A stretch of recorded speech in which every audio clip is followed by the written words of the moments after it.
It's time for From the Shortgrass, presented by UAMS Health, Orthopedics, and Sports Medicine with Trey Schaap. A golf podcast for those who love golf, struggle with golf, and just like to enjoy the outdoors and fellowship with friends, all while chasing a ball around, trying to put it in a 4 1/4 inch diameter hole. From the Shortgrass is presented by UAMS Health, Orthopedics, and Sports Medicine, and brought to you by Stevens Incorporated, an independent financial services firm with the freedom to focus on what matters most. And now, from the Shortgrass, here's your host, Trey Schaap.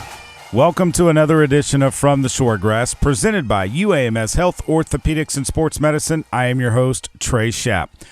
The fields have been announced for the 2026 Jackson T. Stevens Cup to be played at PGA Frisco Fields Ranch East. It offers a striking stage for the Jackson T. Stevens Cup. The course was designed by Gil Hanse and uses the natural landscape along with strategic bunkering and steady Texas winds to create a true test of championship golf. Once part of the historic headquarters ranch, it is now the home of the PGA of America. Speaking of the PGA of America, Fields Ranch East will be next year's host of the PGA Championship there at PGA Frisco in Frisco, Texas. The teams competing in the 2026 Jackson T. Stevens Cup on the women's side include Florida State University, Stanford, University of Oregon, University of South Carolina, the University of Texas, and Wake Forest University. On the men's side, it's a big Texas flair with Rice University, SMU, Texas A&M, the University of Houston, and the University of Texas, joined by the University of Utah. HBCU individual competitors and the Service Academy individual competitors will be released at a later time. We will be sure and update you right here on From the Shortgrass. The Jackson T. Stevens Cup started out at the Alotian Club, then went to Seminole in South Florida, Juno Beach to be exact, then Trinity Forest in Dallas. Then it went to Oklahoma City Golf and Country Club. Last year it was at Shore Acres, just north of Chicago, Illinois. And then this year, back for the second time in the great state of Texas at PGA Frisco Fields Ranch East. Play begins on Monday, September the 14th and runs through Wednesday, September the 16th. On Sunday, September the 13th, it is Jack's Day Youth Clinic with the first tee. That begins at 10 a.m., followed by the College Jam at 1:15. The College Jam Awards reception is that afternoon at 5:30. Stroke play begins on Monday, September the 14th at 7 a.m. The second round tee times start at noon. Golf Channel will have live coverage from 4 to 7 o'clock. And then on Tuesday, September the 15th, stroke play round 3 begins at 11 a.m. Golf Channel's live coverage is from 3 to 6. They will have the trophy presentation for the individual champions. And then you get to match play on Wednesday, September the 16th. 10:30 a.m. is when the match play tee times begin. 3 to 6 o'clock for the Golf Channel live coverage. The trophy presentation will be that afternoon on the Golf Channel as well. Tickets will go on sale soon. We will keep you updated. You can get down to PGA Frisco and Fields Ranch East for the Jackson T. Stevens Cup, the 2026 playing of that event. Coming up on this edition of From the Shortgrass, I sit down with U.S. Amateur and British Amateur champion Steve Melnyk. Steve Melnyk, you might remember the name, a broadcaster, broadcasted for ABC, CBS, and now he does work for the SEC Network during their championship golf of the women's and men's golf championships that they put on. Steve Melnyk coming up after the break. UAMS Ortho now open at the Orthopedic and Spine Hospital at UAMS Health. If you have an orthopedic injury, sports, work, or anything else, go in and see the best in orthopedic care. No appointment needed. Ortho Now, open Monday through Friday, 8 to 8, Saturday, 8 to noon, conveniently located at the Orthopedic and Spine Hospital at UAMS Health. For more information, call 501-686-TOSH. That's 501-686-8674. Strength is measured not by the number of accounts. Strength is placing value on relationships. It's having the vision and the guts to invest in growth. It's the commitment to responsibly manage your money.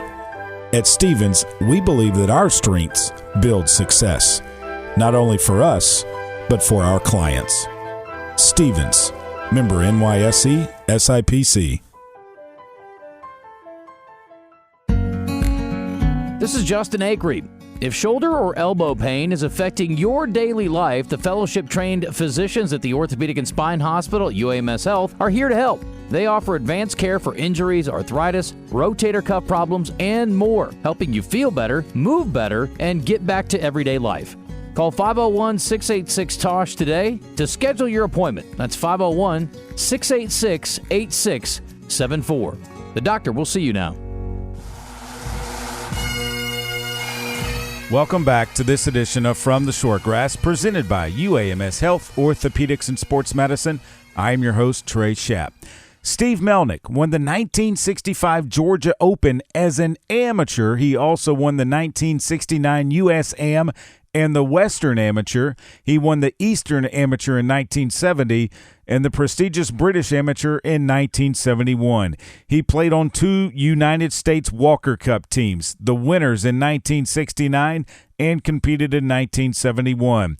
He has worked for ABC, ESPN, CBS, and now does work for the SEC Network covering their women's and men's golf championships.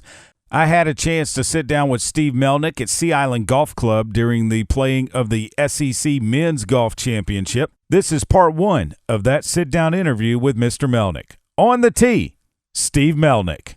Mr. Melnyk, thanks for joining me on this edition of From the Shortgrass. Do you remember the first time you ever picked up a golf club and fell in love with this game? Trey, my parents were really good players. My dad really learned the game as a caddy in western Massachusetts. He grew up in a little town of Ludlow. He met my mom during the service when he was stationed here. She was a great athlete.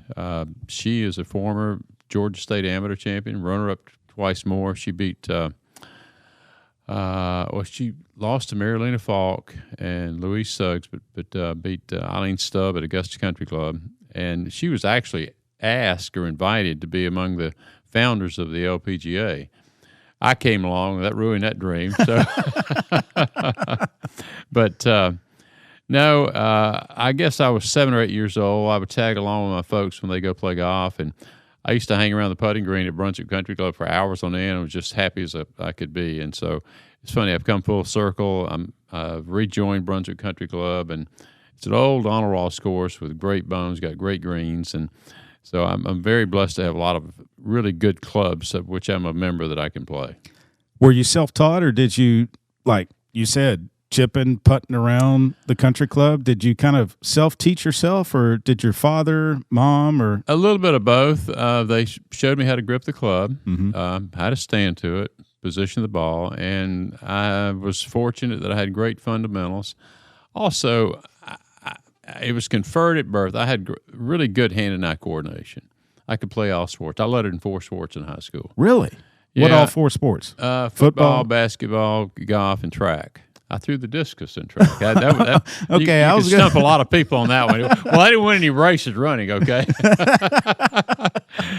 But I love basketball. Even today, basketball is my favorite sport. Absolutely love it. I got a couple of scholarship offers to play basketball, but they were mid-majors at best. I still remember who they were. They were Western Carolina and Austin P. Oh, wow. Let's go P. Yeah. But at the last minute, the University of Florida offered me a golf scholarship, and I am forever grateful because they gave me an opportunity to be successful. Brunswick, Georgia, close to Florida. Closer to Florida than to Athens, Georgia. Much so. It's 150 miles from Gainesville to here in Brunswick and St. Simons. So that was an easy choice, I guess? Very. Yep. Worked out great. I was part of a great freshman class down there. No one knew who I was. I didn't play any junior golf. I actually worked my way through high school and in college. I worked every summer. I was a draftsman. I had a manufacturing company in Brunswick, and great experience. I wouldn't trade it for anything, but I was very, I guess you'd call, unpolished, so I went down as a freshman. The best thing that happened to me, Trey, it's funny how things work out. The week that I checked into my dorm at Florida, Bob Murphy won the U.S. Amateur, at Southern Hills. He was a senior. I was a freshman. Back then, freshmen couldn't play varsity ball. But I was the only one either too dumb or too stupid. But I would play with Bob every opportunity I could. We'd play for $1 or $2. He beat me like a red-headed stepchild every time we played together. But I became a better player because of Bob, and I'm forever indebted to his offered me suggestions, advice, whatever. So I'll never forget that. When did you really start trying to compete at? Because you won the Georgia Open at the age of 18. It was really a surprise and shock to a lot of people. Won it in Waycross, and that was really a couple of weeks before I went down to the University of Florida. So felt pretty good about my game. Again, as I said, freshmen couldn't compete back then. And, boy, starting our sophomore year, the guys that came in with me, and we had the best team, and I was the only guy, honestly, that sort of made it to the next level. And they were just really good guys. We all got along. They were good players, but not great players. I don't mean that in a negative way, but we were second in the NCAA our sophomore year. We won it our junior year, and we were fourth our senior year. And we were the first ever sport at the University of Florida to win an NCAA championship. What was that feeling like? Well, I'm going to tell you a story which kind of puts it in perspective. You know, golf wasn't like it is today. Oh, no. We didn't play the Sea Islands of the world and places like that. In fact, I won the SEC championship on a course in Knoxville. It was so bad, they bulldozed it later that year, turned it into a apartment complex, I think. But no, it just worked out great, and I'm just so blessed in so many ways. Florida really changed the trajectory of my life. I met my wife, Debbie, down there. I was at ATO, and in fact, in my pledge class with Steve Spurrier. We walked in the ATO house together. The HBC. Yeah, the HBC. We became great friends, roommates, spent time together, played more golf than you can imagine. I just spent the weekend with him about 6 weeks ago. Went down there for the Kentucky game, and you know, I'm so blessed. I mean, at our age, here we are. It's a friendship that's lasted a lifetime, and I think the world of him. He's one of my favorite people. What is Coach's game like? When he was in school, he did not play golf prior to coming to Florida. He picked up a friend's set of clubs without any experience, and within a year was breaking par. You're talking about somebody that had good hand-eye coordination. Athletic. He was all state at Tennessee in football, basketball, and baseball. He could have pitched at Florida in baseball. He was that good. And he came here. We had a summer tournament called the Golden Isles Tournament, and he came up from school and loved it here. After I left and moved down to Jacksonville work, he kept coming back. He loved my dad. Actually, for two reasons. My dad made homemade beer. and like Steve says, I always love your dad's beer. One, because it's cold. Two, because it's free. Okay? Yeah, two good reasons. But he played so well in the Golden Isles one year, he got beat in a playoff by Andy Bean, who grew up 1 island south of here down at Jekyll Island. So Steve could play, and even when he was a coach, we'd play all over the place, and he could shoot in the mid to low 70s. Probably the most competitive person I've ever been around in my life. I remember that him, Gus Malzahn, Hugh Freeze, and I believe Mark Stoops, before the SEC spring meetings, back when he was coaching, they had a standing tee time on a Tuesday morning. They would have the first round on, I believe, the Raven course there at Sandestin. Yeah. And they would go out and play before the meeting started, and they played fast, like 2.5 hours. Was this SEC media or media days? Spring meetings. Yeah. SEC spring meetings. That didn't surprise me at all. We've snuck out and played more rounds of golf that no one knew about. So he plays pretty fast, doesn't he? Plays very fast. Yeah, plays very fast. All right, let's go back to you and your career. You win the national championship at Florida. You start playing amateur tournaments as well. Let me stop you right there. Okay. You asked me a question I failed to answer. Buster Bishop was our golf coach. We were so excited after winning the national championship. We were in Las Cruces, New Mexico, which is the most godforsaken place, and the golf course was terrible. If you hit it out of play, you hit it in briars and whatever. Road runners were everywhere. So we win the championship. We go back to the room. We call Ray Graves, who was then our athletic director. Buster goes, Ray, we won. there was this long silence, and Ray goes, "What'd you win?" Oh, no. What did you win? So golf wasn't at the sort of the top of his interest level at that time. Now you have ADs that hop on a private jet to get there to make sure that if their team's competing in that final match. Well, just came from the SEC women's event. Scott Strickland came down to watch our girls play. You know, Greg Sankey was there, and it's changed a lot. And that's why I just so love whatever involvement I can at the college level. So you play some major amateur events. You win the U.S. Amateur. You win the British Amateur at Carnoustie. Over there, they call it Carnasty. What a place. The U.S. was at Oakmont. The British that's was a tough there. one, too. I would never have played the British Amateur had I not made my second Walker Cup team at the Old Course. And it was a week after the Walker Cup, so we stayed over and played. So I was, again, lucky that happenstance being what it was. What was it like being on those Walker Cup teams, being a part of a team environment, kind of like at the University of Florida? It's the best experience any amateur golfer could ever have. The Walker Cup is the very essence of competition at the amateur level. And I'm such a big fan of the Walker Cup. I think I've either played in, attended, or broadcast now 13 Walker Cups. I was at Cypress Point last fall. In fact, of course, we're here at Sea Island now, and one of our team members at Florida is Luke Poulter, Ian's son. He was on the GB&I Walker Cup team, so I got to spend some time with him out there. But I would say that the Walker Cup we had at National Golf Links in 2013 and the one at Cypress Point last fall were probably the two best Walker Cups ever on the U.S. side. Obviously, the Old Course would be my choice over there, but it's the best. What do you remember about winning the U.S. Am at Oakmont? Before it became match play, it was strictly stroke play then. Yeah, there was an 8-year period when the USGA contested the event as stroke play, as you said. I just knew after playing around at Oakmont that par was my best friend. It was stroke play, and there were only 4 rounds under par the entire tournament. I was fortunate enough to have 2 of them, and only one player broke 70. He shot 69, so that's how hard it was. I shot 2 over par, 1 by 5. To this day, it's the hardest golf course I could ever imagine playing. You turned professional after your win of the British Amateur. You finished low-am at the Masters. You finished low-am at the British Open before. What was it like being in Butler Cabin before your broadcasting career as the low amateur at Augusta National? It was pretty neat. Let me circle back and tell you a great story about the Masters and playing as an amateur. Staying in the crow's nest? Well, let me tell you another part of that. I registered early, and Mr. Roberts happened to be there. Well, let me back up even further.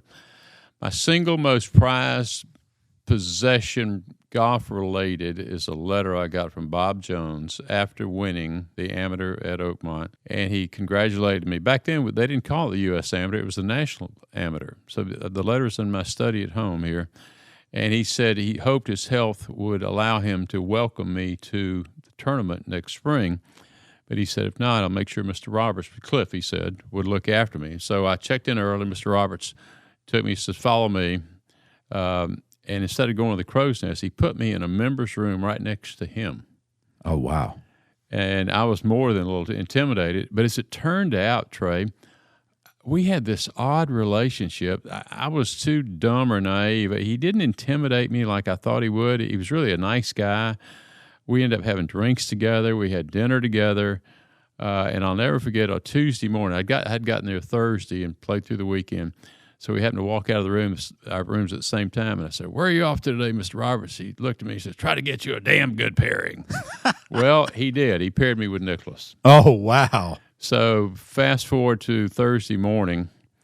Jack and I actually played around noon, and I met Jack for the first time on the first tee. The very first time you met him? Never knew him. I mean, I obviously looked up to him. And from that round of golf, we have become lifelong friends. But the story inside the story is that he hit first off the first tee. I hit next, and I hit this toe pop-up. I'll never forget it. If the infield fly rule had been in effect, I'd have been called out, okay? I had a 6-iron of the green. He had a wedge, if it helps you any. Oh, wow. But I made a 30-footer for birdie on the first hole. Got off to a great start. So a great second shot. I had a good second shot, yeah. And it was really a tough, windy day. I shot 73. He shot 71. So we go to the press room. And we're in the press room, and, most of the questions were directed to Jack. And finally, one of the writers says, so, Jack, how did you and Steve get paired together? And he looked at me, and he looked back at the writer. He goes, by weight. I knew right then, Trey, we were going to be good friends. Yeah. And we were. Later that summer, I played all my practice rounds at the U.S. Open with him, stayed with Jack and Barbara at the British Open at the old course, and spent time with him in the fall. And I can't say enough good things about him. Debbie and I spent time with Barbara and her family this year, a couple of weeks ago at the Masters. Jack was busy doing some other stuff, but it's a friendship born out of respect. He's never asked anything of me, neither I of him, and we just have great memories together. That's what makes this game so special. I was going to say, isn't it funny how golf kind of leads you in your life, because they bring people in and out of your life. No question. Like, if I didn't play this game, I wouldn't be sitting here with you right now. Exactly right. A great example. Ben Crenshaw and I were great friends as amateurs. He's a little younger than I am. When Debbie and I first married, Ben was the first person to introduce himself to Debbie, and Ben and Debbie have had this fabulous relationship for now 50 years. So we see Ben last Masters a couple of weeks ago, and it's like I saw Ben the previous week. It just started up right where he left off. Mm-hmm. And Tom Watson and I were close, worked with Ian Baker Finch. We spent time together. Nance sat down with Debbie and me. And only in golf, Trey, could you have that kind of relationship. It's out of respect.